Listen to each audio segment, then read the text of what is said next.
Bueno, el tema que vamos a tocar hoy es la evaluación de los recursos hídricos en el marco de los instrumentos de gestión ambiental.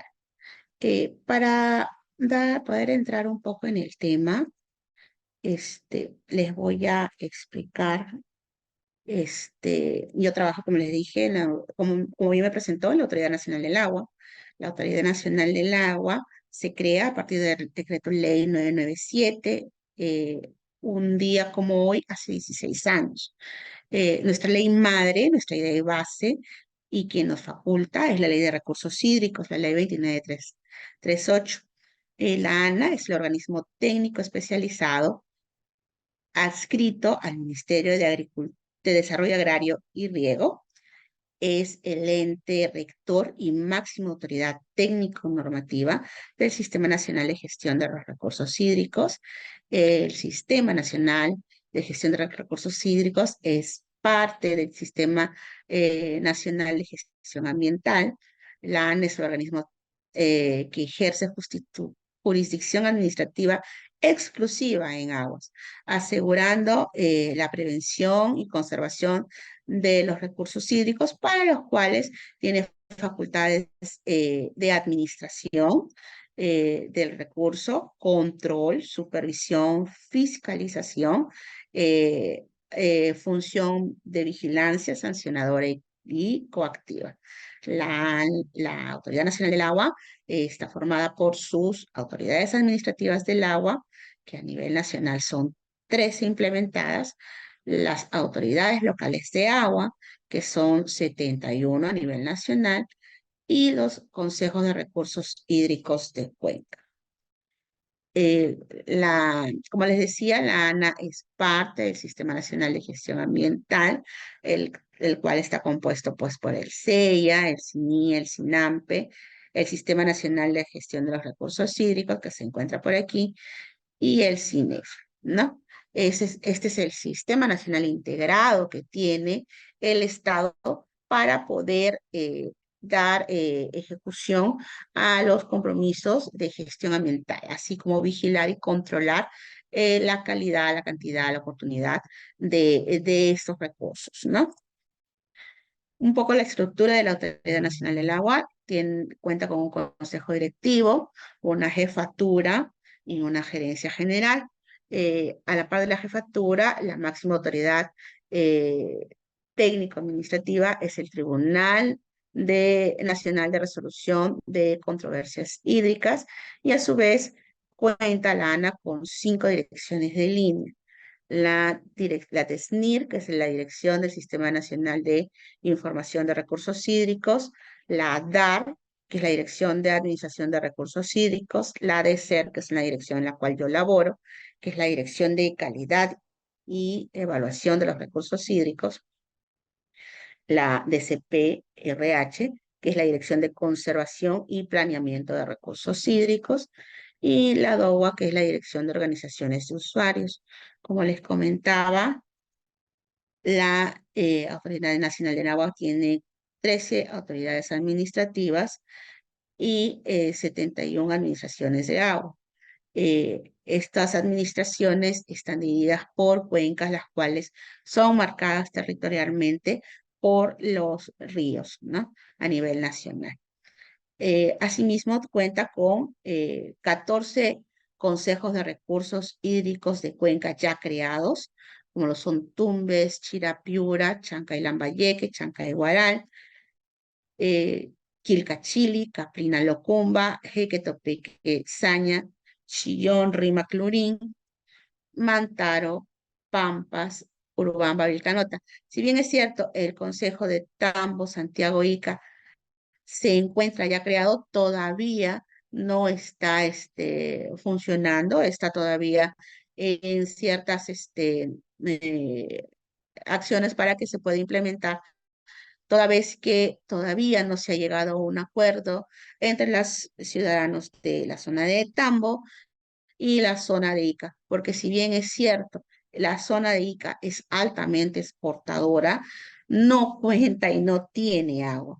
Sin embargo, la zona de Tambo sí tiene una gran cantidad de agua, o hay cuencas con buena cantidad de caudal que podrían ser derivados hasta la zona de Ica. Sin embargo, el desarrollo en la zona de Huancavelica es muy escaso, ¿no? Es por ello que todavía no se ha llegado a poder hacer un match entre la necesidad del agua y la necesidad, en todo caso, de las personas de la cuenca alta para poder tener un mayor desarrollo. También está el Consejo de Malao, Mascañete, Topará y Titicaca, que son estos dos últimos recién se han creado. Y tenemos 4 propuestas para la creación de consejos de recursos hídricos, como lo es Tambomoquegua, Alto Apurímac, Madre de Dios, Guarme y Chicama, y un consejo de su cuenca amazónica, que es la cuenca de Mayo, ¿no? Que también todavía está como una propuesta. Como les decía, nuestra ley macro, la ley de recursos hídricos, nos da facultades. Una de ellas es la facultad de poder o tener que opinar en los instrumentos de gestión ambiental. Para ello, el artículo 81 de la Ley de Recursos Hídricos, que justamente está relacionado a la evaluación de impacto ambiental, ¿no? Y te dice que sin perjuicio de lo establecido en la Ley 27446, que recién hoy día ha salido el proyecto de prepublicado para la opinión, que es la Ley del Sistema Nacional de Evaluación de Impacto Ambiental, para la aprobación de los estudios de impacto ambiental relacionados con el recurso hídrico, se debe contar con la opinión favorable de la Autoridad Nacional del Agua. Esto lo refuerza también 2 artículos adicionales.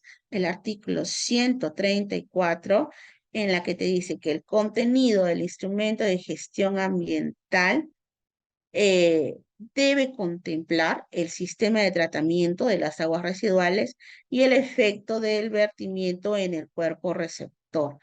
Eh, ¿Por qué es importante, en todo caso, que la ANA dé una opinión? Porque justamente siendo el ente que se encarga del control, la preservación, fiscalización, vigilancia de los recursos hídricos, tenga que dar opiniones a fin de asegurar que el proyecto que se vaya a instalar o implementar en la zona tenga los menores impactos a los cuerpos de agua. Es por eso que también como parte de nuestras funciones en el artículo 15 nos dice emitir opinión técnica vinculante para el otorgamiento de las autorizaciones de extracción de material de acarreo en los cauces de ríos, así como opinión respecto a la disponibilidad de los recursos hídricos para la viabilidad de los proyectos de infraestructura que involucren su utilización.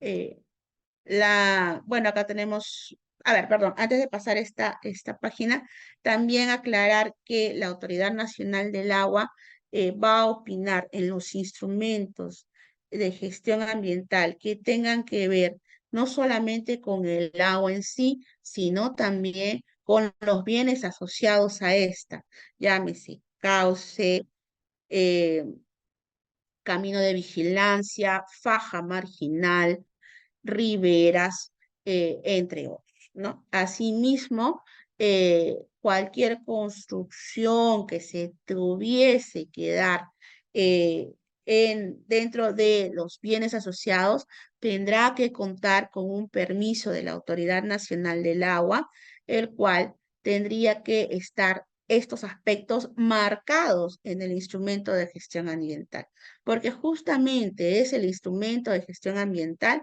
donde nosotros podemos, como quien dice, rayarle la cancha al administrado y decir, bajo este marco, bajo este perfil, tú te vas a poder desarrollar, ¿no? Te vas a desarrollar con las condiciones que la autoridad te va a entregar. ¿Eso qué quiere decir? Que no vas a perturbar el recurso hídrico, no vas a perturbar los bienes, si vas a tener algún impacto, que sea el menor, que sea el menos significativo. Si tú tienes una alternativa que sea mejor y que te genere menor impacto, puedes hacerla, ¿no? Entonces, esta es la etapa en la cual nosotros vamos a rayarle la cancha al administrado por dónde va a poder jugar. Bueno, algunas normas en las cuales nos basamos básicamente para las evaluaciones. Primero la ley 27446, la ley del Sistema Nacional de Evaluación del Impacto Ambiental, la ley del CEIA, en donde te establece que para la revisión del estudio de impacto ambiental, la autoridad competente en los casos establecidos en el reglamento solicitará la opinión a otros organismos públicos e instituciones. Asimismo, como les había comentado, el artículo 81 de la Ley de Recursos Hídricos, que es la ley 29338, te establece que para la aprobación de los instrumentos o de los estudios de impacto, acá te dice estudios de impacto ambiental, en realidad son instrumentos, son más generales. No podemos limitar a que solamente va a ser a un ella, detallado o semidetallado, sino también puede ser a cualquier instrumento de gestión ambiental, la DAP, PIA, entre otros, ¿no? Y para ello se debe contar con una opinión de la autoridad. No, además, asimismo, el Decreto Supremo 019-2009 MINEM te establece opinantes técnicos y para aquellos opinantes para aquellos proyectos relacionados con recursos hídricos, se debe solicitar una opinión técnica sobre los términos de referencia comunes a la Autoridad Nacional del Agua y de conformidad con el artículo 81 de la Ley de los Recursos Hídricos, ¿no? También la ley 3327, que es la ley de promoción de inversiones para el crecimiento económico y desarrollo sostenible, la famosa ley del integramiento, que lo vamos a ver más adelante también, eh, nos establece que de la evaluación de los EIA y los títulos habilitantes, el SENACE remite ella a los opinantes, ¿no? Asimismo, en el anexo 2, en el cronograma de los títulos habilitantes que se integran a la certificación global a cargo de la. Por otro lado, el Decreto Supremo 005-2016, MINAM, establece en el reglamento del título 2 de la ley 3327, también menciona y señala a los opinantes técnicos, los cuales son responsables de emitir opinión técnica vinculante o no vinculante sobre los estudios ambientales de conformidad con la normatividad de ley, ¿no? En el marco de sus competencias. Asimismo, también señala que la emisión de la opinión previa como condición para la generación de los informes técnicos, los cuales van a sustentar ya sea el otorgamiento o la denegación de los títulos habilitantes sobre los aspectos de su competencia de acuerdo a la normativa vigente. Esto tenganlo en cuenta, vamos a hacer un paréntesis sobre esto, porque más adelante vamos a hablar sobre el integramiento, qué son los títulos habilitantes y cuáles son los títulos habilitantes que aprueba la Autoridad Nacional del Agua. Bueno, como criterios de evaluación, eh, básicamente vamos a tener tres grandes criterios. Primero, los impactos en cuanto a la calidad, cantidad y oportunidad del recurso hídrico, tomando siempre en consideración lo dispuesto por el sector competente. Otro aspecto que vamos a tener que ver, otro aspecto grande de maneras generales, es las medidas de prevención, control, mitigación, contingencias, recuperación y una eventual compensación, de ser el caso, relacionada a los recursos hídricos. Y bueno, quiero también un poco andar en el tema de compensación, porque la compensación se compensa como tal, ¿no? En el caso, por ejemplo, de recursos hídricos, si un administrado o un titular toma agua de una cuenca, toma agua de un río, toma agua limpia, está en su obligación de devolver esa misma agua también con esa misma calidad. Hemos visto he podido, quien habla, ver algunos casos, algunos instrumentos que te decían, sí, estoy tomando una cantidad de agua y la voy a devolver como un vertimiento. Ojo, eso no es compensación. Eso es un vertimiento en el cual el administrado está derivando, si queremos decirlo de esta forma, sus aguas residuales tratadas a un cuerpo. No es un agua totalmente limpia. No las deriva bajo la misma cantidad, calidad con las que las toma. Ojo, de repente sí bajo la misma cantidad, pero no bajo la misma calidad. Eso tenemos que tenerlo bien en cuenta para los que vamos a analizar compensación dentro de los instrumentos de gestión ambiental. Asimismo,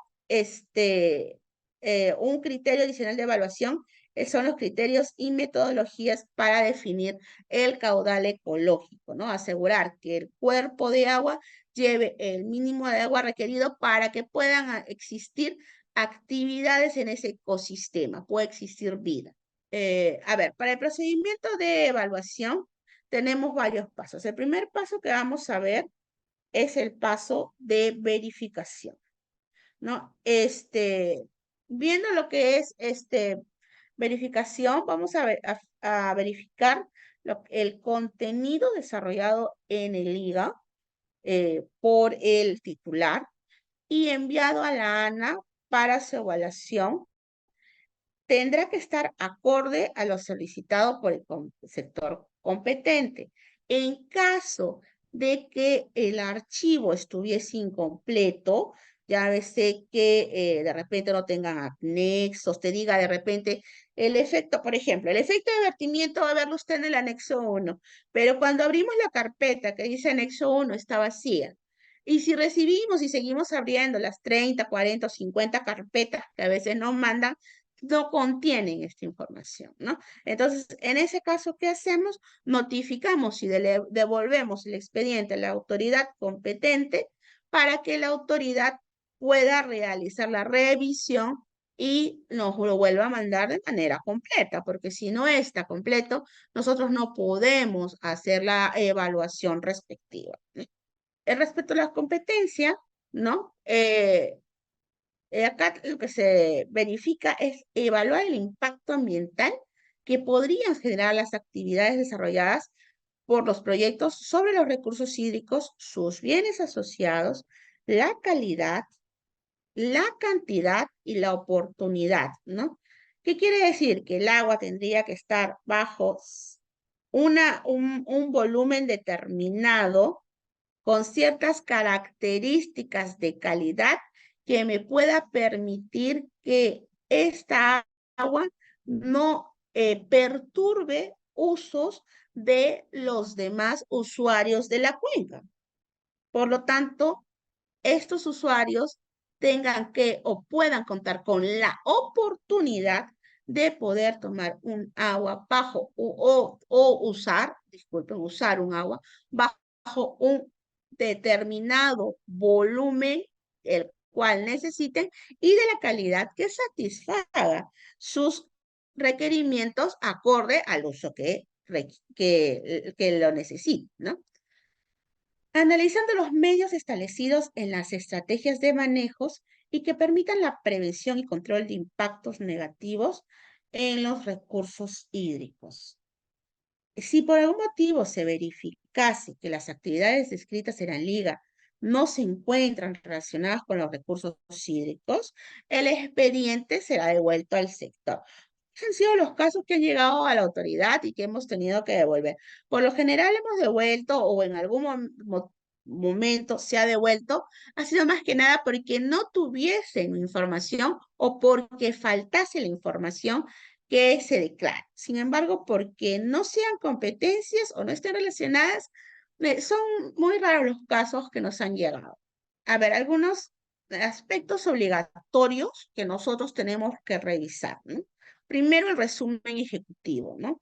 El resumen ejecutivo debe contener información de la demanda, de la fuente de agua, de dónde se va a captar. Se va a captar de una manantial, de un río, de repente si es una empresa que está cercana al mar, de repente se captará al mar y se realizará la ósmosis respectiva para el uso.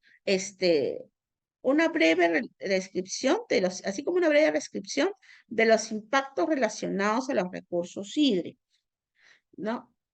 El resumen ejecutivo también deberá contener y deberá indicar el manejo de las aguas en el proceso productivo y o doméstico, así como la disposición final de las aguas. Dentro del manejo de las aguas, también se tendrá que declarar, ¿no? O tendrá que estar declarado dentro del resumen ejecutivo el, eh, el volumen a tomar y si existe esa cantidad de volumen en ese cuerpo de agua donde va a ser tomada el agua, a fin de que no se vean afectados los otros. Y respecto a las disposiciones finales de las aguas residuales, bueno, diversas disposiciones vamos a tener. Las más comunes que hemos podido evaluar y observar son como un vertimiento, o sea, la descarga de un agua residual tratada a un cuerpo natural de agua, o como un reuso. ¿Qué quiere decir? Las aguas residuales tratadas son reutilizadas en diferentes aspectos. Uno de ellos, por ejemplo, puede ser el riego, para el control de polvos, puede ser el riego de parques y jardines, ya sea públicos o internos, entre otros. Y la última disposición final de las aguas residuales, que es la más frecuente, es la de infiltración, ¿no? Esta infiltración básicamente se realiza a partir de zanjas de percolación y se realizan en volúmenes pequeños, ¿no? No significativos. Otro de los aspectos que nosotros vemos como parte del resumen ejecutivo son las medidas establecidas en la estrategia de manejo ambiental para la prevención y manejo de impactos ambientales relacionados al agua y a los afluentes, tanto a nivel de calidad, cantidad y oportunidad. Bueno, otros aspectos obligatorios, ya en este caso dentro de la descripción del proyecto, es la verificación de la ubicación del proyecto en coordenadas, en este caso UTM-WGS84. Si el proyecto está en el mar, las coordenadas de la ubicación del proyecto serían serían coordenadas geográficas y se darían en latitud y longitud, ¿no? E interacción de los componentes con los cuerpos naturales de aguas, contrastando con los planos acorde a la realidad. Muchas veces cuando hemos podido evaluar y hemos podido revisar algunos proyectos en los cuales te dicen que el proyecto, por ejemplo, ¿no? Está en Ica, pero cuando tú lo ploteas está pues en Chancay, ¿no? Entonces, tenemos que, ay, perdón, ¿qué pasó? Ya. Tenemos que verificar la ubicación del proyecto que esté acorde con lo declarado, que las coordenadas que nos dan sean las que corresponden y caigan y se encuentren cerca de los cuerpos naturales, los cuales se van a verificar pues también con los planos, nos ayudamos también con ArcGIS, con Google Earth y otras herramientas para poder realizar estas verificaciones.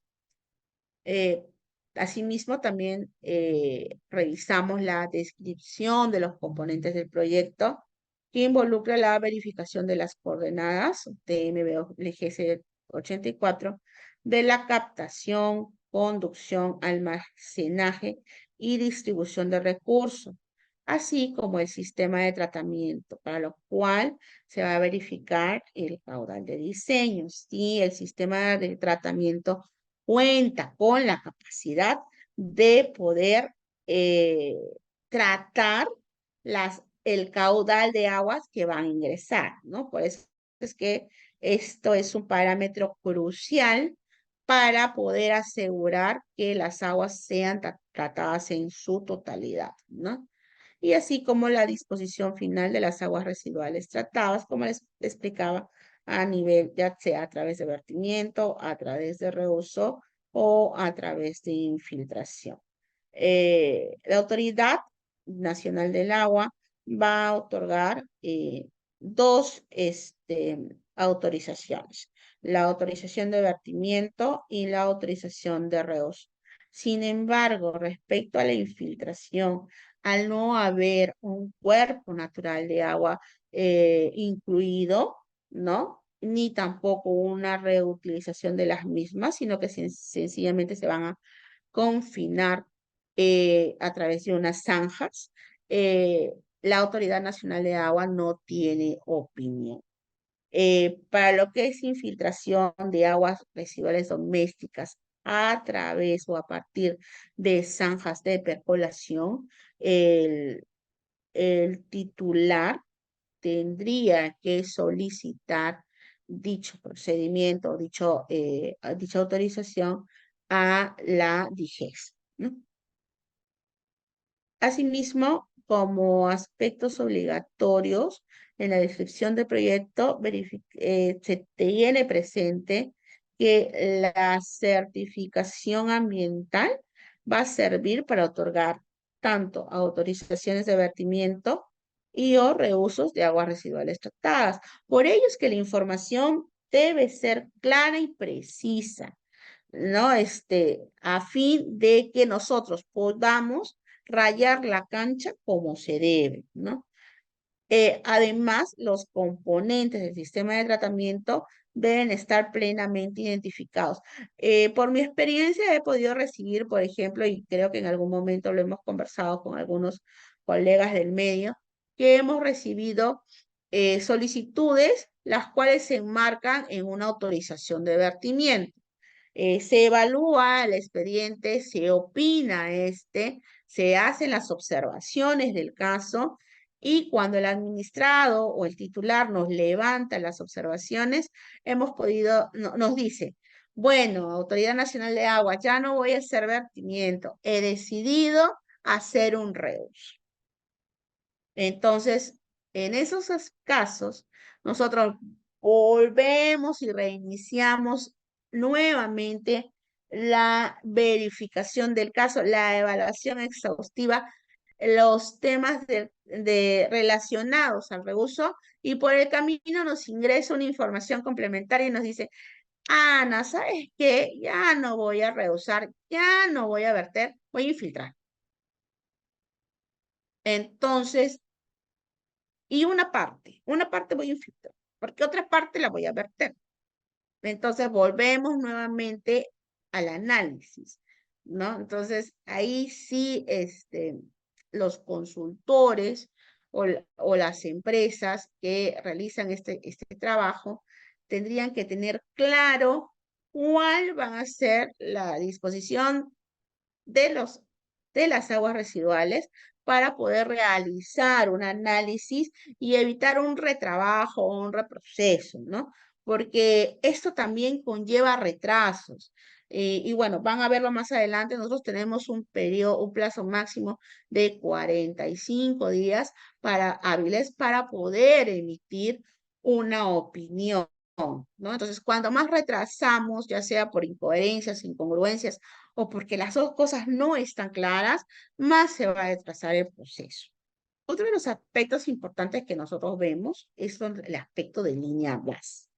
¿Por qué línea base? Porque nosotros tenemos que, a fin de asegurar, proteger y conservar el recurso hídrico, saber cuáles fueron las condiciones iniciales antes que se inicie el proyecto, ¿no? ¿Cómo fue que el administrado encontró el cuerpo natural del agua, el ojo de agua o el cuerpo de agua cercano, ¿no? O cómo encontró los bienes o la faja, si se instaló en la faja. Tenemos que saber todo eso como línea de base, porque después de ello nosotros en el tiempo, en nuestra función fiscalizadora, verificaremos que la calidad de agua no se vea afectada, ya sea por el vertimiento o por el reuso, por ejemplo, ¿no?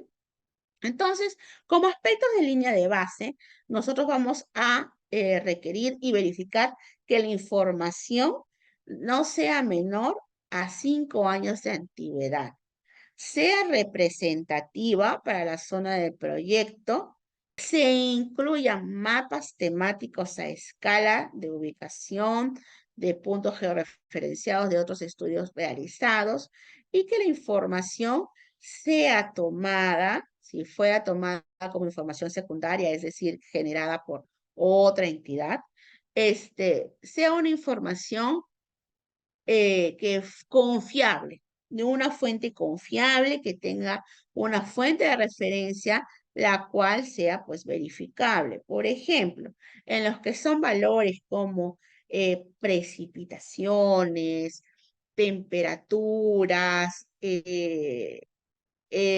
humedad relativa, ¿no? Valores físicos netamente en línea de base, nosotros validamos tranquilamente la información que se toma del CENAMI, ¿no? CENAMI tiene todos estos parámetros, lluvias, ¿no? Todos estos parámetros tiene CENAMI información en la página web y si la información es actualizada y de una fuente confiable como es este organismo, tranquilamente es aceptada dentro del instrumento de gestión ambiental.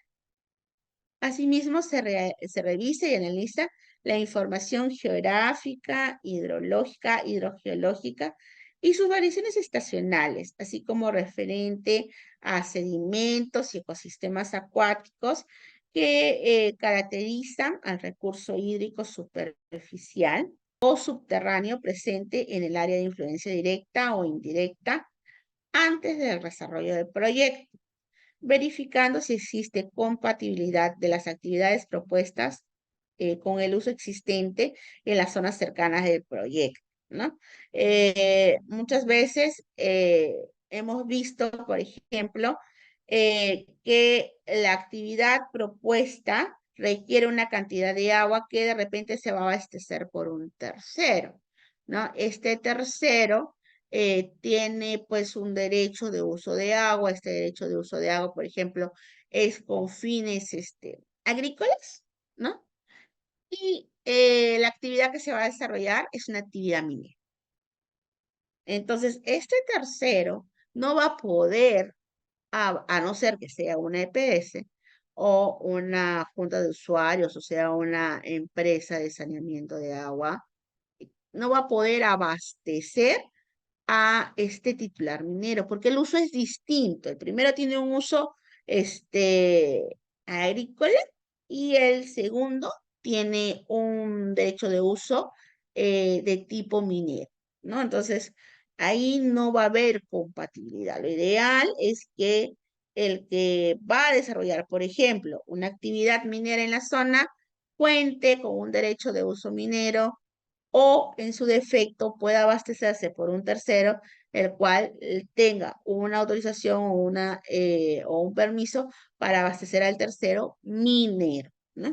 Otro aspecto que nosotros vemos es incluir la descripción general y específica del área de influencia, ya sea directa o indirecta del proyecto, ¿no? Dentro de la cual aspectos como red hidrológica, hidrología, fuentes de captación, como les decía, pueden ser manantiales, quebradas o ríos, los caudales, ya sean en litros por segundo o en metros cúbicos años, se verifica también el cuerpo receptor, cuál es el cuerpo que va a recibir, en este caso, el vertimiento, los cuerpos naturales de agua y posibles cuerpos receptores.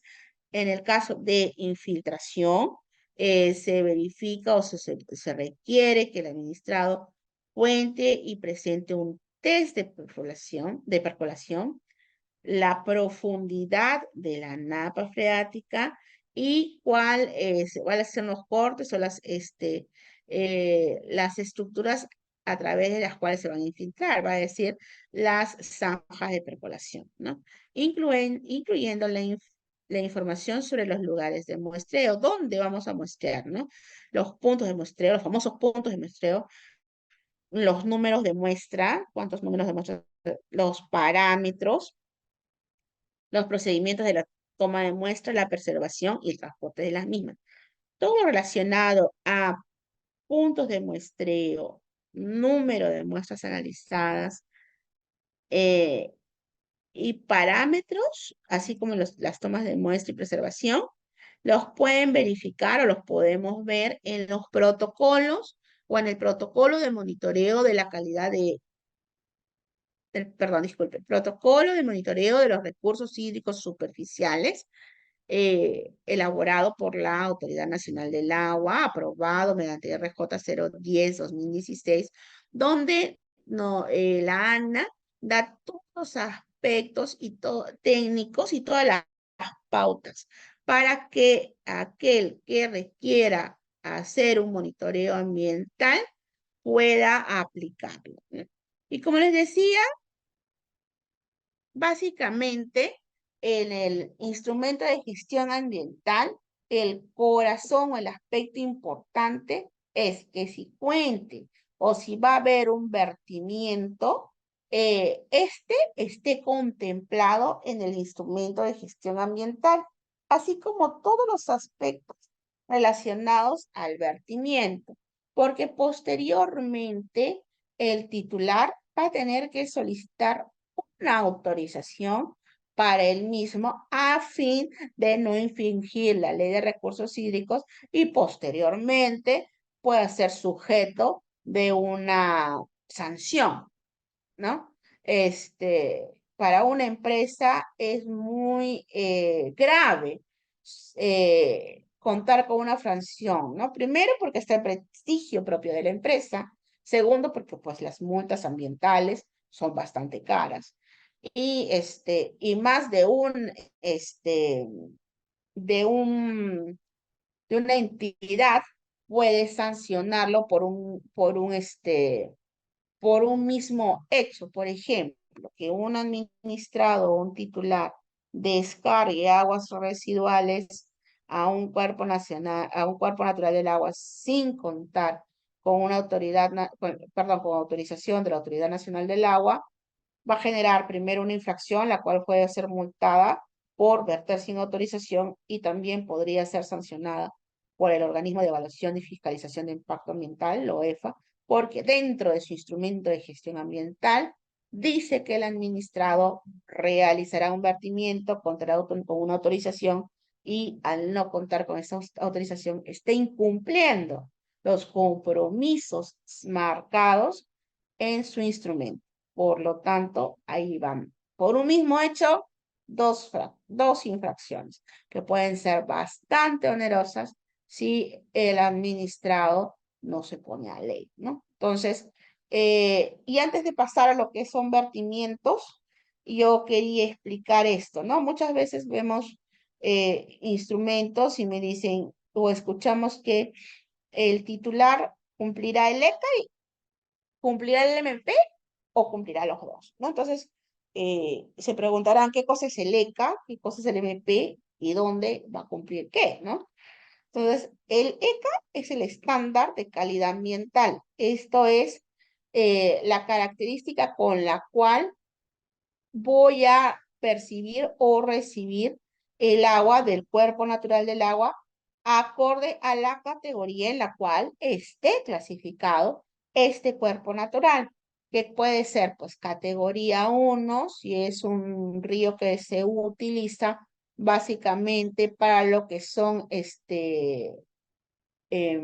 aguas de consumo poblacional, ¿no? Puede ser categoría 3, que son pues aguas utilizadas para el riego de vegetales o bebidas de animales, o también puede ser en categoría 4, que es aguas utilizadas para la conservación de ecosistemas acuáticos, tanto para lagunas, para ríos de costa, sierra, selva, así como cuerpos marinos, ¿no? Entonces, el va a estar asociado a el cuerpo natural de agua, ¿no? Al río, al lago, a la laguna, al, a la quebrada, ¿no? Sin embargo, el LMP, que es el límite máximo permisible, está asociado básicamente al sector, a la actividad a la que está relacionada o la que yo voy a hacer. Por ejemplo, el límite máximo permisible para lo que son los efluentes minero-metalúrgicos está aprobado y está regido a partir del Decreto Supremo 010-2010 MINAM, donde te establece los parámetros, los valores máximos que tienen que cumplir esos parámetros a fin de no perturbar los cuerpos de agua, ¿no? Para, por ejemplo, el sector saneamiento o las empresas que te van a tratar aguas residuales domésticas o municipales, el LMP que van a cumplir es la 03-2010 MINAM, ¿no? Para, por ejemplo, las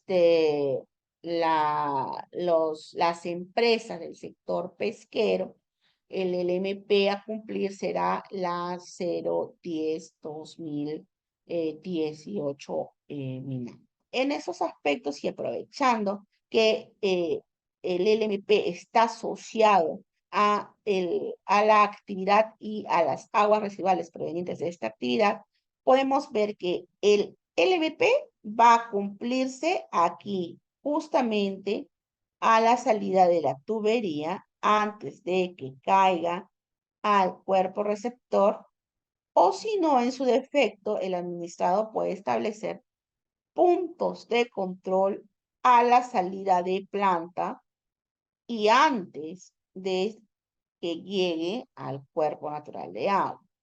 Y tendría en ese caso un punto de control del EMP con parámetros establecidos asociados a la actividad que desarrolla, ¿no? Y bueno, ya regresando a lo que son los vertimientos, creo que ya esto, y nos hemos explayado bastante en este tema, y regresando un poco para lo que son los vertimientos, en la evaluación de las aguas residuales tratadas, se verifica el origen y el tipo del agua residual. Eh, nosotros, la Autoridad Nacional de Agua, cuando autoriza o evalúa un vertimiento de agua residual, previamente verifica cuál es el origen de este vertimiento, ¿no? ¿Cuáles fueron las aguas que generaron estas aguas residuales? Por ejemplo, pueden provenir del proceso del uso doméstico, ¿no? De las aguas que se van a utilizar en baños, en cocinas, por ejemplo, para cocinar o para la fabricación de alimentos. Puede ser generado pues de lavamanos, duchas, inodoros, y todas estas aguas van a ser aguas residuales domésticas. Para que el administrado cuente o genere, todo administrado que genere aguas residuales domésticas, previamente tendrá que demostrar o tendrá que contar con un derecho de uso de agua que le autorice al uso de estas aguas, ¿no? Porque si no, regresamos a lo mismo, estaría cometiendo una infracción, toda vez que los titulares no podrán usar el agua sin contar con una autorización o un permiso o una licencia, todos estos llamados derechos de uso de agua por parte de. Otro aspecto que se verifica es el caudal máximo, mínimo y promedio del vertimiento, así como el volumen a verter. Eh, en este caso, por un año, ¿no? Este volumen estará en metros cúbicos año, y este volumen que va a ser vertido no puede ser mayor que el volumen que está autorizado, porque si es no puedo verter más de lo que capto, porque si yo estoy captando una cantidad y vierto más, quiere decir que estoy por algún lado del proceso ingresando agua. ¿Y de dónde viene esa agua? cómo se obtuvo el permiso de esa agua. Eso es lo que se tiene que verificar. Pues, lo que nosotros en la autoridad vemos es el sistema de tratamiento de las aguas residuales. Si el sistema de tratamiento tiene la capacidad de tratar el caudal que que vamos a verter, ¿no? Cuál es el tipo de sistema de tratamiento, ¿no? Si de repente es un tanque INJO o de repente es pues una planta de lodos activados, si son lagunas de oxidación, cualquier sistema de tratamiento que fuese, este tendrá que contar con la capacidad de realizar el tratamiento de las aguas residuales y, eh, y bueno, ya evitar la perturbación del cuerpo, que también lo vamos a ver más adelante, no se preocupe. Y el dispositivo de descarga, ¿no? ¿Cómo? Uy, perdón, se movió. Ya. ¿Cómo es que van a llegar las aguas al cuerpo natural? De repente a través de una. Ese es el dispositivo de descarga. Por ejemplo, en la foto, el dispositivo de descarga es esta tubería, ¿no? Va a llegar de repente a través de una tubería, puede ser de repente a través de un canal revestido, puede ser también a través de un emisor submarino, en el caso de los vertimientos al mar por lo general, o puede ser también a través de tuberías de HDPD, ¿no? Ese es un aspecto eh, cómo, eh, cómo van a llegar las aguas residuales, ¿no? El dispositivo de descarga. Otro aspecto que verificamos también son las coordenadas y la zona del punto de vertimiento, ¿no? Por ejemplo, aquí, aprovechando la imagen, vamos a ver que existe un punto de vertimiento, que es el punto exactamente en el cual van a caer las aguas al río, un punto de control de vertimiento, que es antes de que las aguas residuales caigan, que puede ser acá a la salida de la manguera, que en este caso el punto de vertimiento sería el mismo que el punto de control de vertimiento, solamente que el punto de vertimiento es aquí, y el punto de control de vertimiento sería aquí, ¿no? Saliendo de la tubería antes de que caiga el agua. O también podría ser el punto de control de vertimiento en algún punto a la salida de la planta de tratamiento de aguas residuales y que todavía no han llegado pues al cuerpo receptor.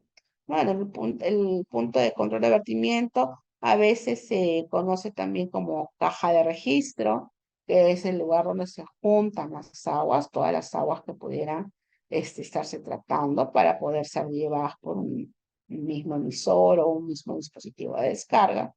O también puede ser a la salida del último sistema de tratamiento de aguas residuales, ¿no? Y también vemos los que son los puntos de control. Tenemos el punto de vertimiento, tenemos el punto de control de vertimiento y los puntos de control en el cuerpo receptor, o sea, en este caso el río, que serían los famosos puntos aguas arriba de la descarga o del vertimiento y aguas abajo, que sería acá, supongamos que el río viene de esta forma, aguas abajo del vertimiento, ¿no? Eh, Otro aspecto que se ve es el tipo de cuerpo en el cual se va a realizar el vertimiento de agua natural. Por ejemplo, este es un río, el río fluye y dada la morfología de y también acorde a la astrología en el protocolo de monitoreo, se toma un punto o se señala o se marca un punto de control antes de la descarga y un punto de control posterior a la descarga. Sin embargo, ¿por qué? Porque el río, ¿no? Sin embargo, si no fuese un río, si no fuese un lago o fuese el mar, tendría muchos más puntos de control. y para ello como mínimo establecerá un punto de control al norte, otro al sur, otro al este y otro al oeste, pasado la zona de mezcla, que también lo vamos a ver más adelante. Para poder determinar o establecer los puntos de control de monitoreo, los famosos puntos de control en el cuerpo de agua, tenemos que tener mucho cuidado dónde marcamos este punto. Muchas veces sucede que los proyectos, cuando recién se van a construir, se establecen según la geomorfología o la zona, se establecen puntos de control. Sin embargo, y puntos de vertimiento. Sin embargo, cuando el proyecto ya está en marcha, te das cuenta que el punto que tú has puesto como tu punto de vertimiento o tu punto de control no es accesible, ¿no? De repente está en la mitad de un abismo y va a ser imposible llegar a ese punto. Es en ese sentido que muchas veces nosotros tenemos los pedidos de actualizaciones o modificaciones, ¿no? Puesto que el punto que se marcó inicialmente no es el más adecuado para ponerlo como. Eh, Asimismo, también tenemos que tener en cuenta que los puntos de control tienen que tener de repente un punto de referencia, ¿no? Una descripción, ¿no? Por ejemplo, el punto PBA, supongamos, le estoy poniendo cualquier nombre al punto. El punto PBA, tendría que estar en el cuerpo de agua en una zona eh, de accesibilidad. eh, Tendría que tener una descripción, ¿no? Punto PBA, aguas arriba del vertimiento, por ejemplo, ¿no? A 5 metros del puente o cerca de la entrada del río, o de repente a 2 metros del árbol. Siempre hay que tener como una referencia para poder llegar a ese punto de monitoreo. Muchas de las empresas ponen su marcador ahí, ¿no? Ponen su hito y la coordenada de ese punto a fin de que pueda ser fácilmente localizable, ¿no? Y tanto los puntos de vertimiento como de control de vertimiento eh, y control en el cuerpo natural de agua van a cumplir con los parámetros establecidos según la norma en la que se encuentran. Por ejemplo, si el vertimiento fuese de aguas domésticas tratadas, tendría que cumplir pues con los valores que establece la 003/2010, ¿no? Y tendrá que considerar los parámetros que establece esa norma, por ejemplo, ¿no? De los que me acuerdo, aceites y grasas, pH, temperatura, BDO, TQO, coliformes y sólidos, ¿no? Son 7 los parámetros. Y sólidos suspendidos totales, ¿no? Esos mismos parámetros que les vamos a poner en el efluente serán los que se pondrán en el cuerpo receptor acorde a la categoría que este sea. Supongamos que este sea un río por ejemplo, que sea el río Cañete, ¿no? Supongamos que fuese el río Cañete, ¿no? El cual está clasificado acorde a la clasificación de cuerpos de aguas superficiales de la ANA, aprobado mediante la 056/2018. El río Cañete está categorizado como un río de categoría 3, utilizado básicamente para el riego de vegetales y bebidas de animales. Entonces, los mismos parámetros que le solicité o le exigí en las aguas residuales tratadas serán también solicitados en el cuerpo receptor acorde a la categoría. Bueno, y ya que hablamos de vertimientos, el corazón del vertimiento es justamente esta parte, ¿no? La zona de mezcla. Como les explicaba, la zona de mezcla va a ser la zona en la cual se va a dar la dilución de la carga contaminante contenida en las aguas residuales tratadas, ¿no? La zona de mezcla es la zona límite, es el espacio donde se van a poder dar las interacciones físico-químicas y bioquímicas para poder depurarse estas aguas, ¿no?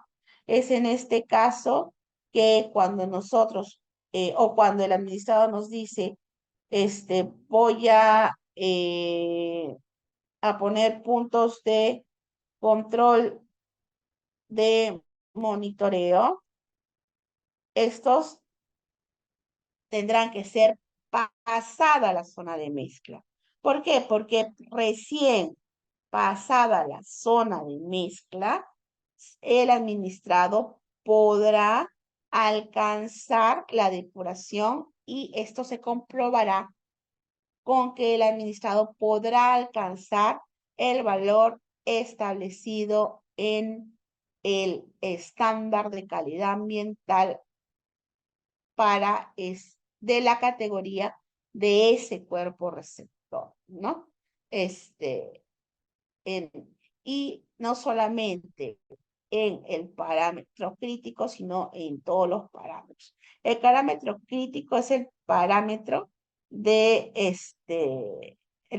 repente que va a tener mayor problemas y característico del efluente. Por ejemplo, el parámetro crítico para una actividad como el vertimiento de las aguas residuales domésticas sería, por ejemplo, la DBO5 o los coliformes. Sí, un segundito, voy a tomar un poquitito de agua, deme por favor medio minutito. Pasaba, como les decía, pasaba la zona de mezcla, el administrado o el titular estaría garantizando que ya llegó a alcanzar los estándares de calidad de agua asociados a su categoría. ¿Sí? Entonces, es en el cuerpo de receptor a fin de evaluar la zona de mezcla donde se ponen los puntos de control de el cuerpo receptor, ¿no? Los puntos de control en los cuales se verifican pues las coordenadas que estuvieran en UTM o en el caso del mar en coordenadas geográficas, la descripción del punto, el código y de repente alguna referencia que me permita llegar continuamente o frecuentemente a este punto, ¿no? ¿No? Acá también en el cuerpo receptor vamos a establecer los parámetros de control y como les decía, la determinación de la zona de mezcla. Para determinar la zona de mezcla, van a haber varios métodos. Los más utilizados son dos. El de balance de masas y el hidrodinámico, ¿no? El hidrodinámico es a partir de modeladores, llámense Cormix, llámense Visual Plumes, que me van a determinar la pluma, el punto de emergencia de la pluma y la zona en la cual se va a diluir las aguas residuales, ¿no? Para la determinación de la zona de mezcla, nos vamos a basar, y vamos a tomar como referencia los informes de ensayo de laboratorio, ¿no? En el caso que el proyecto aún no se dé, que recién se esté construyendo y aún no se dé el vertimiento,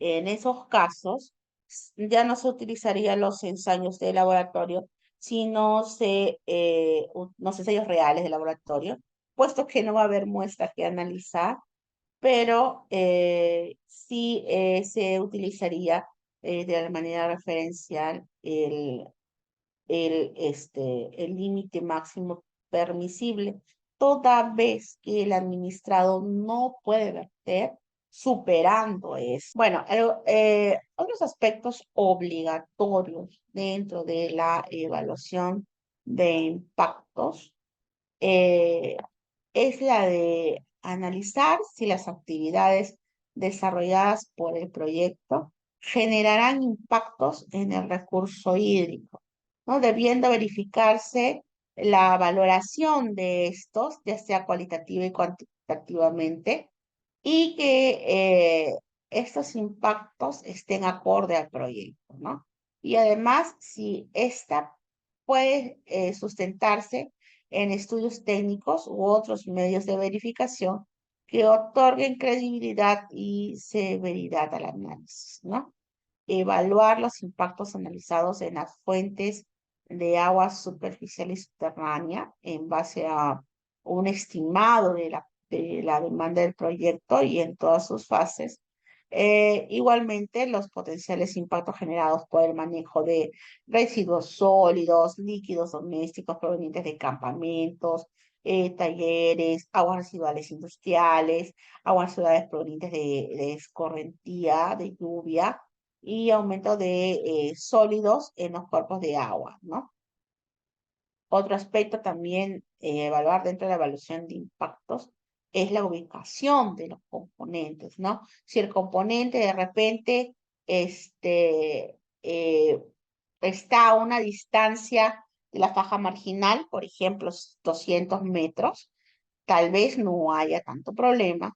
Sin embargo, si este componente está en la faja marginal, primero, que ahí ya tiene una infracción por haber construido dentro de la faja marginal. Segundo, que en épocas de avenida, este componente puede ser arrastrado por los ríos, ¿no? Y si, por ejemplo, eso es un depósito de desmonte o es una bocamina, va a generar un posible impacto en este cuerpo de agua al arrastrar, pues, los sólidos, los desmontes que podrían haber en este componente.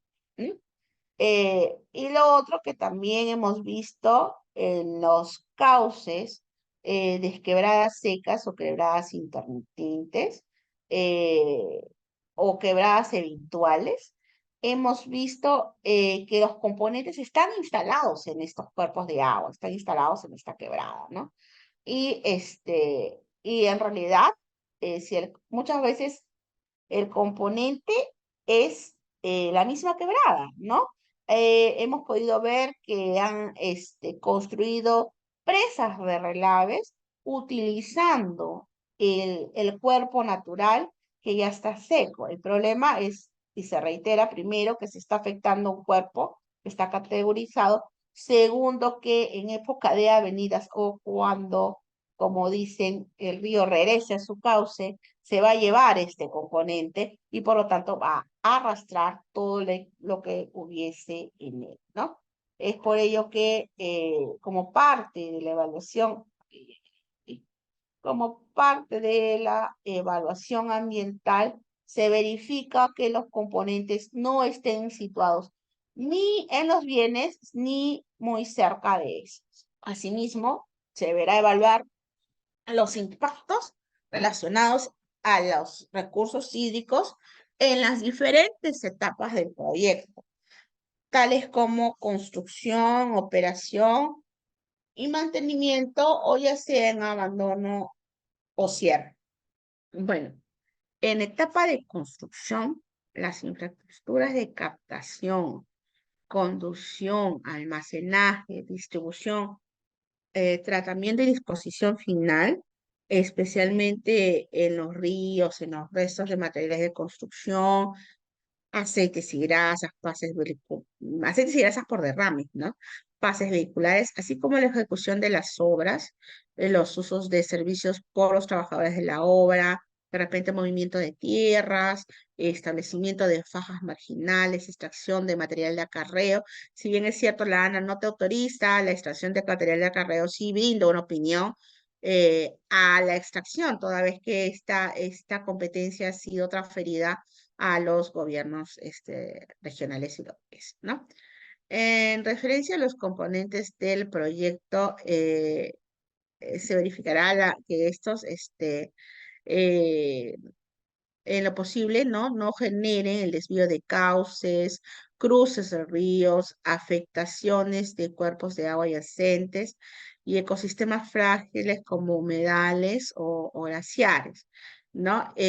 Respecto a desvíos y cruces de ríos, se puede presentar las alternativas y pues se elegirá la alternativa más recomendada y la más adecuada para, pues, prevenir o, el- mitigar de repente la posible afectación de los cuerpos de agua, ¿no?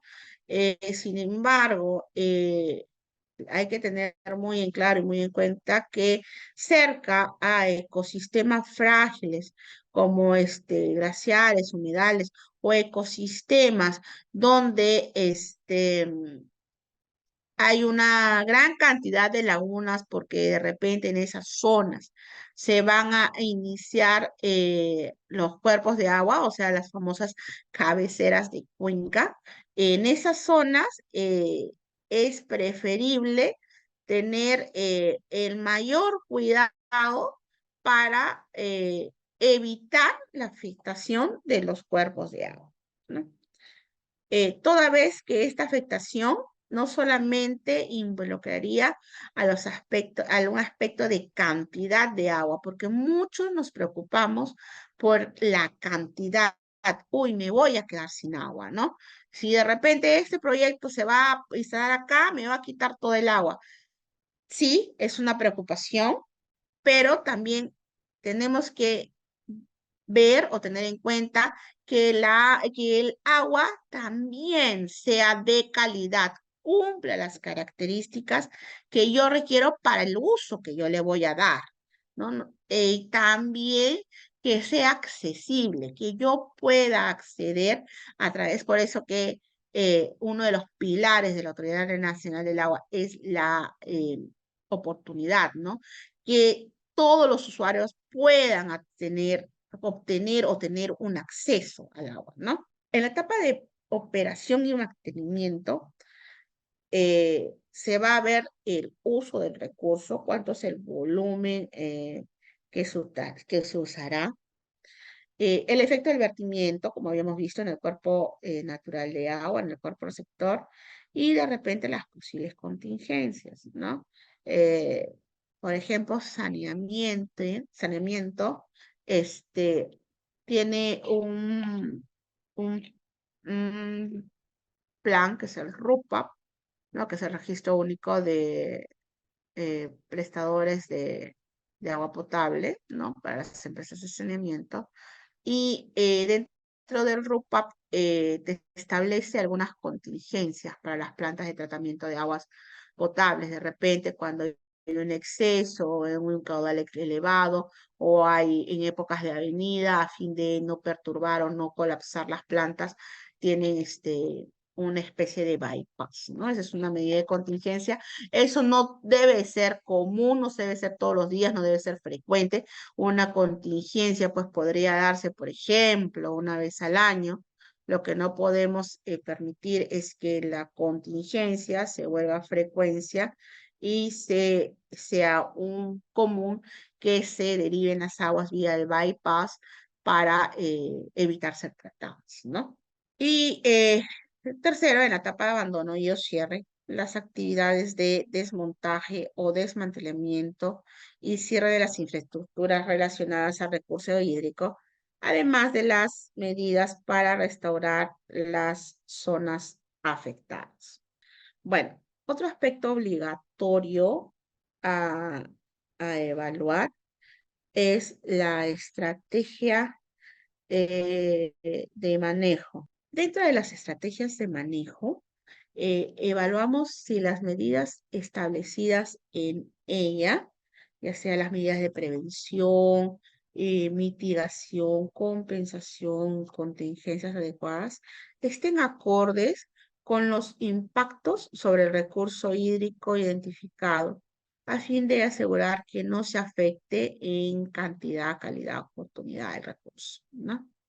Eh, Asimismo, se pone énfasis en los sistemas de tratamiento de efluentes, su nivel de eficiencia, el manejo y disposición de los residuos, verificar si presentan diagramas o planos. Asimismo, y bueno, acá creo que no está, pero los famosos balances hídricos, ¿no?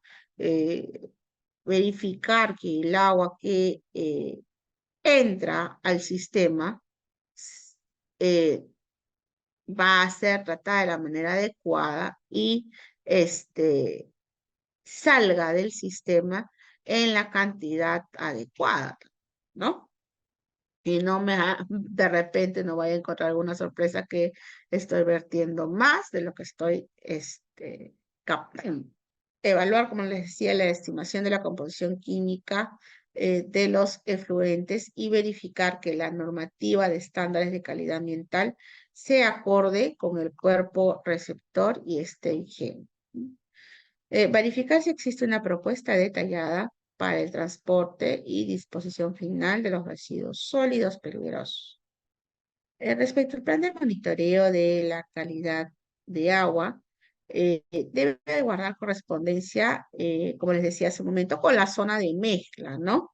Y se verificará la ubicación y el cumplimiento de lo que se recomienda, como les decía hace un momento, en el Protocolo Nacional para el Monitoreo de la Calidad de los Recursos Hídricos Superficiales, aprobado mediante RJ 010-2016, describiendo la información correspondiente a los puntos de monitoreo, los equipos, el personal a cargo, el sistema de registro y reporte, así como también la descripción y cómo se va a realizar el monitoreo.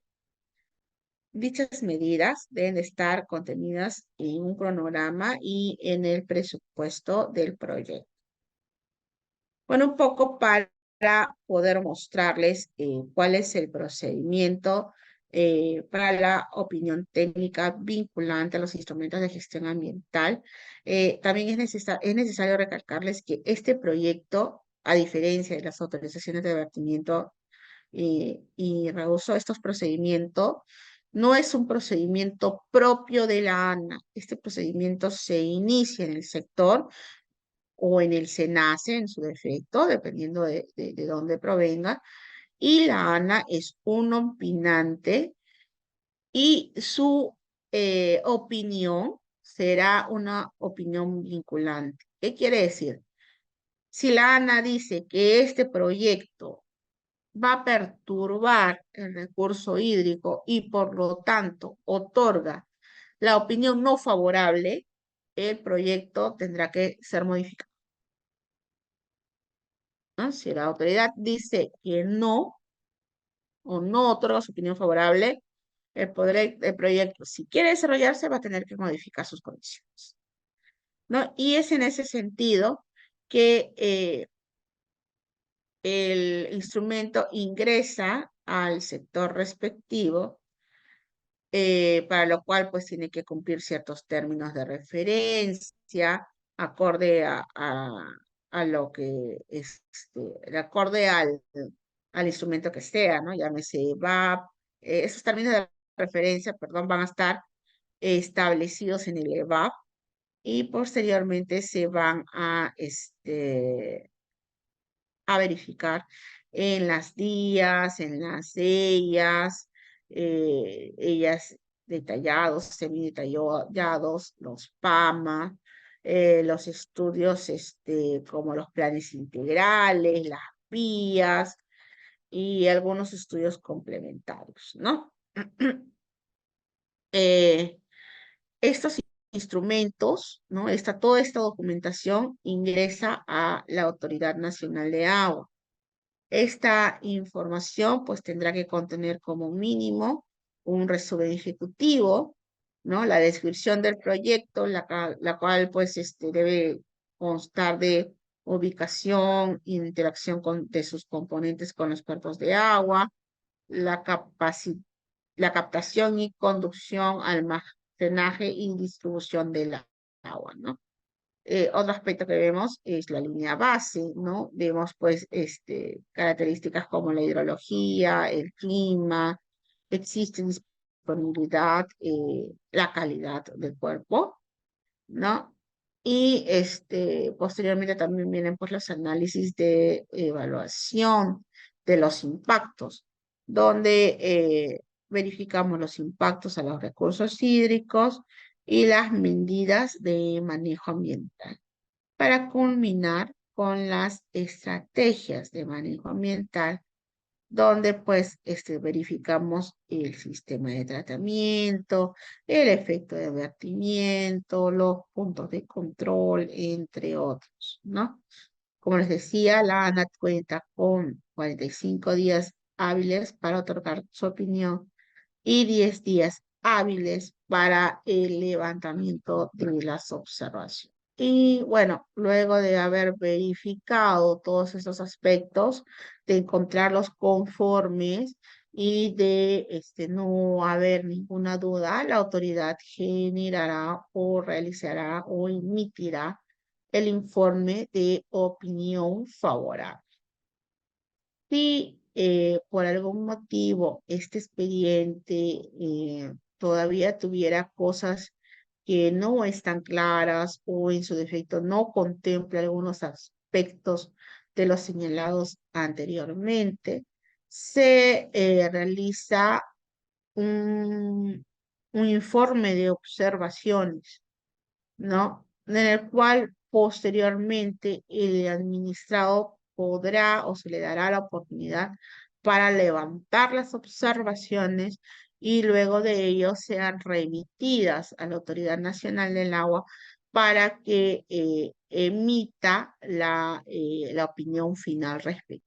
Y bueno, entramos al tema de integramiento. El integramiento es el proceso de certificación ambiental global emitido por SENACE y creado por la Ley 3327, que es la Ley de Promoción de Inversiones para el Crecimiento Económico y Desarrollo Sostenible, que aprueba, que contiene dentro de la certificación ambiental la evaluación de los títulos habilitantes y que correspondan a la naturaleza del proyecto de inversión, ¿no? Ello siendo en favor al administrado, siendo favorable para el administrado, toda vez que dentro del procedimiento se están incluyendo estos títulos optimizando la evaluación ambiental, ¿no? Eh, entonces me preguntarán ustedes, ¿qué es un título habilitante, no? Un título habilitante consiste en las opiniones relacionadas, incluyendo los actos administrativos de otorgamientos de derechos relacionados que se integrarán en el estudio de impacto ambiental según corresponde a la naturaleza del proyecto de inversión. Pueden ser derechos, autorizaciones, permisos de carácter ambiental a cargo de las entidades autorizativas, ¿no?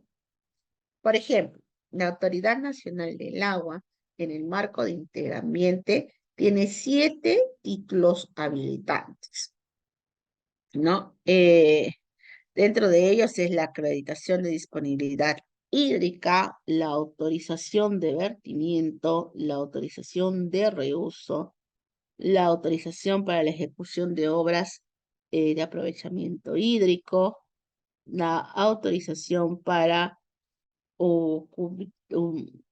ubicarse o utilizar el cauce, riberas, fajas marginales o los embalses de agua. En este caso seremos títulos perdón, las, hoy se me fue, esos títulos habilitantes serían relacionados a las, no solamente a los cuerpos, sino también a los bienes asociados al agua, ¿no? También se otorga la opinión técnica vinculante en el caso de las autorizaciones de extracción de material de acarreo y la autorización de uso de agua para ejecutar estudios para realizar estudios, ¿no? Esos son los 7 títulos habilitantes con los que cuenta el ANA y están dentro del integramiento, ¿no? El administrado, cuando nos llega el proyecto del SENACE, ya viene marcado que el administrado, además de que se le apruebe la certificación ambiental, se le otorgue, luego de haberse aprobado el instrumento de gestión ambiental por el sector competente, los títulos habilitantes. Por lo general, nos viene el pedido para el título habilitante de vertimiento, que es el TH5, si no vierte, el TH6, que es el de reuso, y para el TH1, que es la acreditación, ¿no? Esos son los que frecuentemente nos solicitan, ¿no?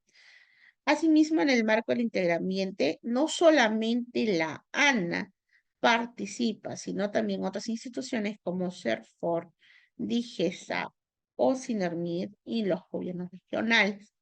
Para lo que es el CERFOR, eh, el título habilitante es el T8 o la autorización de desbosque. Lo relacionado a la DIGESA es la autorización sanitaria del sistema de tratamiento y disposición final de las aguas con infiltración al terreno, es lo que les comenté inicialmente, ¿no? A fin de no duplicar procedimientos, adicionalmente que acá no hay un cuerpo de agua relacionado, la Autoridad Nacional del Agua no otorga ese título habilitante, sino la Dirección General de Salud Ambiental, ¿no? Asimismo, también ofrece la opinión técnica favorable al sistema de tratamiento y disposición final de aguas residuales domésticas. En este caso, se verifica, ¿no? Lo que opina DIGESE relacionado al tema de tratamiento, al sistema, y adicionalmente antes ofrecía el título habilitante de opinión técnica favorable para el otorgamiento del vertimiento, toda vez que había un paso previo para que pueda ser otorgado la autorización de vertimiento, lo cual estuvo en la ley y fue modificado con la 006-2017 ANA, en el cual te establece que para la autorización de vertimientos solamente son necesarios que cuente con un instrumento de gestión ambiental aprobado por el sector y cuente con el tratamiento, ¿no? El cual contemple el tratamiento de las aguas, entre otros aspectos. Ya no necesitaba hasta antes del año 2010, perdón, del año 2017 sí se requería la opinión de DIGES. A partir del 2017 en adelante ya no se requiere ello. Es por ello que el título TH11 se ha visto eliminado. Con respecto a Ocinermin, 2 títulos habilitantes. Uno que es el TH12, que es el estudio de riegos, y TH13, que es el plan de contingencia. Y con relación a lo que son los gobiernos regionales perdón, en este caso la Dirección de Capitanías, DICAPI, la DICAPI otorga el derecho de uso de área acuática, que es el TH14, ¿no? ¿Por qué en todo caso solicitar un interambiente, ¿no? Porque ¿cuál es el beneficio? Que los títulos habilitantes estén incorporados dentro del instrumento de gestión ambiental. Bueno, esto como evaluadores nos da una mayor eficiencia en la evaluación ambiental, toda vez que el plazo legal ya no son de 120 días hábiles para la resolución del expediente, sino de 150 días hábiles. Pero además te da el chance de contar hasta con 14 permisos, ¿no? El interambiente optimiza la coordinación interinstitucional, ahorra el tiempo para tener los permisos ambientales porque a la par que realizas tu IGA, está realizando el trámite para estos permisos. Por lo tanto, por tanto, este, estos ya cuando te salga el IGA aprobado, lo único que tendrá que hacer, aprobado por el sector competente, lo único que tendrá que hacer el administrado es acercarse a la Autoridad Nacional del Agua y decir, por favor, mira, ya está aprobado mi IGA, tú ya opinaste, acá está tu informe donde dice que se me otorgue, otórgame o emíteme la resolución, la cual aprueba el título habilitante respecto, ¿no? eh, Ahorrando tiempo para el proyecto. Mejora los criterios técnicos usados entre las entidades. Asimismo, te evita eh, y te reduce las posibilidades de contradicciones y duplicidades entre las entidades públicas para la evaluación. Si ya está marcado en el instrumento de gestión ambiental, como decimos, si ya está marcada la cancha, lo único que queda es la verificación de estos aspectos que se marcaron en su primer momento, ¿no? Es por ello que el interambiente nos va a ayudar más que nada a hacer una evaluación con un tiempo menor y además ya no me va a permitir redundar, ¿no? Ya voy a ahorrar un tiempo porque voy a hacer una única evaluación, ya no va a venir dos veces el expediente. Bueno, viendo un poco el esquema que manejamos en NANA, por lo que es integral ambiente y la certificación ambiental global, el expediente ingresa a través del SENACE, ya sea ingresa como un estudio de impacto ambiental detallado de cualquiera de estos sectores, ¿no? Minería, hidrocarburo, electricidad, transportes, agricultura y bueno, actualmente ya también ha sido, me parece que está siendo transferido, eh, eh, produce, entre otros, ¿no? Bueno, lo que es el expediente ingresa a ventanilla de trámite de ANA y es derivado de la Dirección de Calidad y Evaluación de Recursos Hídricos para la evaluación de impactos y medidas de manejo. Como les decía, dentro de este título habilitante, perdón, dentro de este expediente, el titular tendrá la capacidad de, de solicitar los títulos habilitantes. El TH5, por lo general, es el que nos piden en la dirección de calidad, es el único que nosotros podemos absolver en la dirección. Y para ello, la ADCER requiere información de la disponibilidad hídrica para emitir la opinión técnica y emitir a su vez el informe técnico de la evaluación. Los otros 6 títulos habilitantes, porque solamente el TH5 es el que emite la ADCER, son derivados a las autoridades administrativas de agua, quienes evaluarán el título habilitante y darán la opinión de respectivas, emitiendo ya sea el informe de observación o el informe de autorización. Posteriormente, de haber a un informe de observación vinculada a los recursos hídricos, se realizará o el titular minero realizará posteriormente la, posteriormente realizará el levantamiento de observaciones y se decidirá luego de esta evaluación otorgar la opinión favorable o la opinión no favorable, ¿no?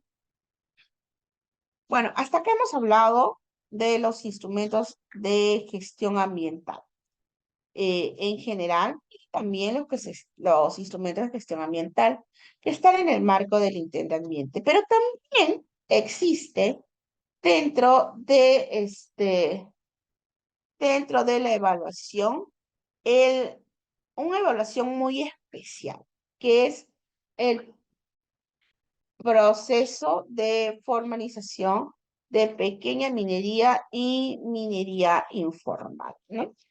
La Autoridad Nacional este es un programa especial en el cual permite la formalización de pequeños productores mineros o pequeños mineros artesanales y a través de lo que se conoce como, anteriormente se conocía como IGAC y actualmente como IGAFO, ¿no?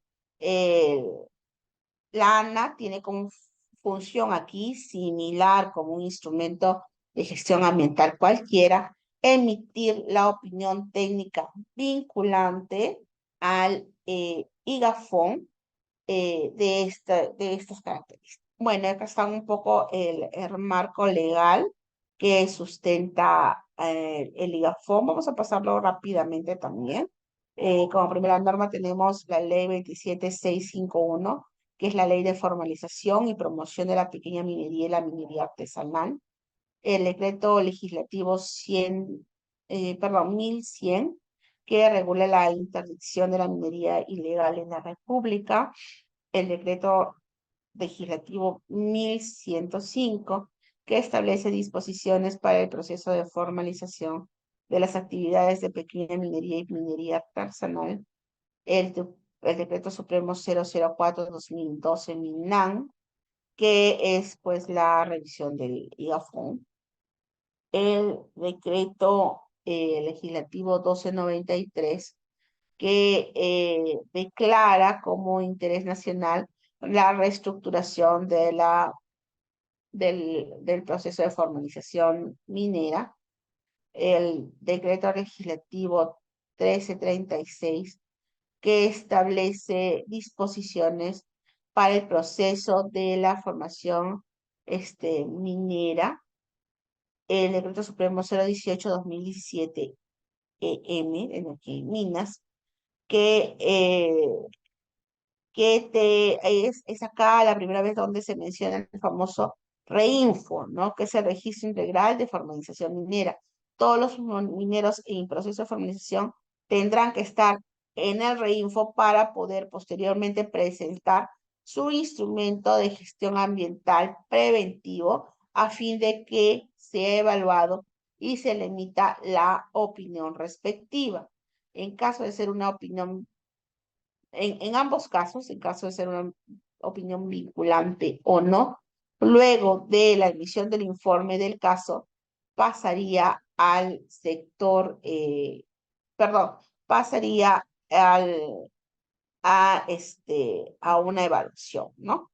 Y estando en el REINFO, el productor minero artesanal o pequeño productor minero eh, ya no sería fiscalizado hasta que no se le otorgue la constancia de reinicio, la cual se emitiría post la aprobación del IGAFON, ¿no? Bueno, el Decreto Supremo 038/2017, eh, donde establece que el IVAFON debe tener opinión técnica favorable tanto de CERNAM como la Autoridad Nacional de Agua en los aspectos de su competencia, ¿no? Algunas otras normas, como la Resolución Jefatura 481/2013, que regula el procedimiento de emisión técnica del IGAFON, y la Resolución Jefatura 508/2013 aprueba los criterios técnicos para la evaluación del contenido hídrico de los IGA. ¿no? También tenemos la resolución jefatural 2807-2017 ANAC, en donde se aprueban los formatos de modificación. En la resolución jefatural 007-2018, que aprueba las disposiciones que regulan los procesos de evaluación de formatos en la ANA, y la resolución jefatura 035, que la resolución del IGAFON, donde se hacen mucho más simples los procedimientos, y en el marco del IGAFON pues se van a emitir, si bien es cierto, se emite un informe, el IGAFON tiene algunas fichas que estarían ayudando a la evaluación del instrumento de gestión ambiental. Eh, Ahora me preguntarán, ¿cuál es la diferencia del IGAC y el IGAF? ¿No? El IGAC es un instrumento de gestión ambiental correctivo, y el IGAFON es un instrumento de gestión ambiental preventivo que se va a dar en el marco de la gestión y todo lo que es regularización de lo que es la formalización minera, ¿no? Incluso, mira, pueden ver aquí, ¿no? El IGAC tiene normas totalmente diferentes al IGAFON, ¿no? La evaluación de los puntos como agua que, perdón, la evaluación de los puntos, eh, aquí van a ser evaluados por las órganos desconcentrados, como las tripleas y las salas, a diferencia que el IGAFON es evaluado en la sede central, ¿no? Los formatos de IGAFON van a ser supervisados, requieren de una inspección técnica y de un pago por inspección ocular, ¿no? En el caso de los IGAFON son de información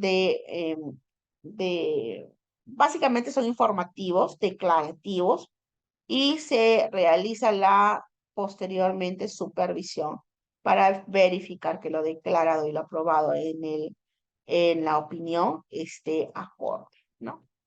Bueno, acá está la resolución 035-2018, que es la que aprueba los formatos de IGAFON, y este IGAFON va a tener 5 formatos, ¿no? El formato 1A, que es la de acreditación de disponibilidad hídrica; el 1B, que es la acreditación de disponibilidad hídrica a través del abastecimiento de aguas subterráneas a través de terceros. Eh, el formato número 2, que es de la autorización de vertimiento de agua residual tratada; el formato 3, relacionado a la autorización de reuso. Y aquí hay un último formato, que es el formato 4, que es la declaración jurada de no uso del recurso hídrico. Hay actividades, por ejemplo, puede ser una actividad la cual sea solamente la de venta de concentrado de minerales, venta de minerales, ¿no? Y que solamente se realice, pues, con el desplazamiento de las tierras o el desplazamiento del mineral. En ese sentido, no va a requerir de agua, ¿no? Por lo tanto, porque a veces, todos, como lo pueden ver, si bien es cierto, la ANA, a través de su sede central, conduce el proceso de IGAFON, opinión al IGAFON, el titular presenta a los GORES su instrumento, quienes a su vez derivarán a la sede central de la ANA para su verificación. Dentro de ello, la ANA verificará los formatos, ¿no? De requerir la evaluación de un formato, llámese pues formato 1, 2 o de repente 3, entre otros, será perdón, Para lo que son los formatos 1A, 1B, que es de acreditación de disponibilidad hídrica, serán derivados a las triples A's para su evaluación. Los formatos relacionados a autorizaciones de vertimiento serán evaluados por la sede central y los formatos relacionados a las autorizaciones de reuso serán evaluados también en la sede central. Bueno, acá hay más formatos. Este es el formato 4 de no uso del recurso. Y bueno, acá tenemos pues los aspectos que nosotros revisamos en el marco de la revisión de IGAFON. Primero, la información general, la información como habíamos visto y similar a lo que establece el CEIA. La información debe estar completa, ¿no? Eh, la actividad minera puede ser de explotación, eh, ya puede ser también pudiendo ser en placeres auríferos. La actividad minera también puede ser de beneficio, ojo, ¿no? Cualquiera de los dos es correcto, está bien. Tendrá que contener la línea base, el requerimiento de agua, la identificación y evaluación de impactos ambientales, plan de manejo ambiental, plan de monitoreo y control y medidas de cierre y poscierre, el cronograma de implementación de medidas de manejo y de repente algún anexo, ¿no? Bueno, acá un poco podemos ver los instrumentos normativos para la evaluación de los IGAFON, ¿no? Entonces acá pues vemos la 04, la 056, la 010, la 322 y la 324. Bueno, acá vemos el tema de reglamento de delimitación y mantenimiento de las fajas marginales, ¿no? Como les explicaba, la faja marginal es el espacio que existe entre la ribera y el cuerpo. Ya está. Bueno, la faja marginal es el espacio entre el nivel mínimo y máximo de las crecidas, ¿no? Es el terreno próximo a la ribera que protege a la población en el caso de crecidas, ¿no? Como les había hablado, esta es la ribera, es hasta donde crece el máximo del río en caso de avenida, y la faja marginal es contando la ribera, la distancia más allá del terreno. Lo que se verifica, dice lo que siempre verificamos y requerimos en el marco de la evaluación de IGAFON es que los componentes del proyecto no se encuentren en ribera, no se encuentren en fajas, se encuentren más allá, ¿no? Ni tampoco en cauce, ¿no?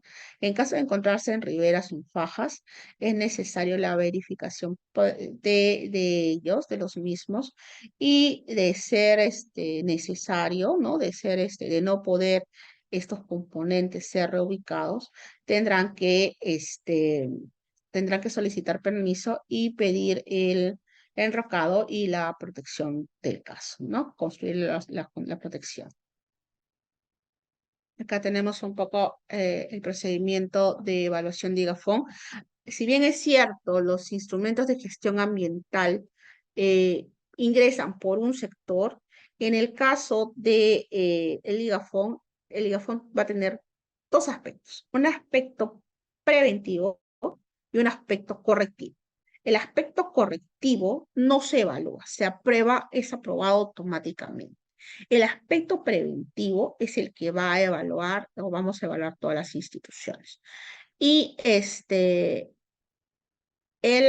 este caso, el titular minero presenta a la DREN, quien a su vez va a subir a la ventanilla única, una ventanilla en la cual todas las instituciones que emitimos opinión al IGAFON tenemos acceso, ¿no? Y derivará a través de las ventanillas únicas, a través de las ventanillas únicas derivará a las entidades opinantes, ¿no? Entre ellas la ANA. La ANA evaluará y emitirá su opinión para luego también nuevamente sea emitida a la ventanilla única. Dentro de la opinión que genere la Autoridad Nacional del Agua, va a estar incluida la evaluación a los formatos que les mencioné, ¿no? A la disponibilidad hídrica, a la autorización de vertimiento, de ser el caso, o la autorización de reuso. El IGAFON si lo ven, tiene una estructura muy similar a la del integrante. ¿Esto qué quiere decir? Pero es mucho más pequeño. ¿Qué quiere decir? Que terminado el proceso, el administrado ya va a contar con la autorización de revertimiento de requerirse y la opinión a la disponibilidad hídrica, cosa que una vez aprobado por el sector, el IAFON podrá acercarse a las triples o al sede central, de acuerdo donde corresponda, a requerir o a canjear, si lo queremos decir de esta forma, el título habilitante respectivo. Bueno, un poco esta es como se nos presenta la ventanilla única, ¿no? Es así como se nos presenta los diferentes titulares mineros, el derecho y cómo es que presenta el administrado, ¿no? Presenta el preventivo, presenta el correctivo. El correctivo ni lo vemos. Nosotros lo que evaluamos realmente es el expediente preventivo. Y como les decía, una vez aprobado el IGAFON por el sector respectivo, podrá tramitar y canjear las licencias, los títulos habilitantes del caso, ¿no? En caso de no requerir el uso del recurso, como les comentaba también, presentará el formato 4 y todos estos aspectos que se hayan declarado en relación al agua serán posteriormente supervisados y fiscalizados. Bueno, y acá sí, para terminar, quería presentarles un poco el trabajo que ha hecho la DCER durante el año pasado. El año pasado, la Autoridad Nacional de Agua ha emitido 401 opiniones favorables a estudios de impacto ambiental. Sin embargo, ha emitido también una cantidad de 1.300, le hablo redondeando, 1.300 informes técnicos en los cuales pues se consideran observaciones, se consideran también informaciones que se requieren, informaciones complementarias para las opiniones, ¿no? Estos 401 opiniones han generado 7.488.000.000 de dólares de inversión al país. Bueno, así hasta aquí mi exposición.